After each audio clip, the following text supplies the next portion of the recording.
I'd like to welcome in now President and Executive Editor of the Daily Signal, Rob Bluey. Rob, thank you so much for your time today.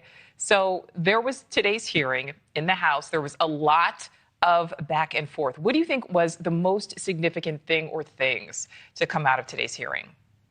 Well, I think the most significant thing is reminding the American people that we have a $36 trillion debt and there is plenty of waste to be cut in the federal government. I think that there was bipartisan consensus about that. I think where the Democrats disagree with Republicans is they don't like Elon Musk, and they've clearly tried to make this a case against Elon Musk, obviously bringing props to the hearing, a lot of theatrics that you saw on display there. But at the end of the day, I'm hoping that they can come together, take a step back, and realize that the American people are giving their hard-earned tax dollars to the federal government, and they want to see them spent effectively and efficiently. You know, and one of the arguments we heard was that, you know, we have yet to really see examples of this alleged massive fraud. I mean, I think everybody will say, listen, there are probably ways things could be changed. But talking about the massive fraud, you know, Elon Musk, we heard last night in the Oval Office there, he says he promises transparency from DOGE. But are there signs that we will, as an American people, see more of this transparency? I think it's critically important. In fact, if you go back to some of the efforts that were done almost 20 years ago in terms of putting information online about how the U.S. government is spending its money so that American taxpayers could see not only what Congress was appropriating, but then how the executive branch was spending that money, this is all good for the American people to have their hands at if, you know, minutes notice that they can go and look up this type of information. And so I think it's critically important that Elon Musk and everybody who's involved with DOGE embrace that idea and make sure that the American people have access to this information. This is the only way that DOGE is going to be successful. I mean, you're going to have a situation where the president and Musk need to communicate directly to the American people about what their plans are, how they're executing it, and they can't let the theatrics of Capitol Hill get in the way. Well, yeah, and I certainly don't think that we are going to get that full embrace, at least not based on what we saw at today's hearing. You know, for example, Representative Jasmine Crockett of Texas questioned how things are being carried out. She talked about how there are no auditors,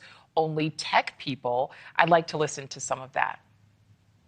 You talk about people invading our data. Listen, people said that they were upset about TikTok, but I'm upset about the guy that runs Twitter, who for sure is doing nefarious things, because I don't understand, if you are trying to conduct audits and figure out where the waste, fraud, and abuse is, I don't know why you would go to some tech guy. In fact, it was only techies that were sitting there at inauguration. We didn't have auditors. I would welcome auditors to come in and do forensic audits. In fact, he sat there in the Oval Office yesterday and he admitted that he was lying, and he was using his propaganda machine to do it when he said that we sent millions of dollars to Gaza for condoms. That was a lie. So let me tell you something. The gentlelady's time has expired. It's time for the us gentlelady's to do time our has expired. And rein in this rogue actor known The gentlelady's as time has expired.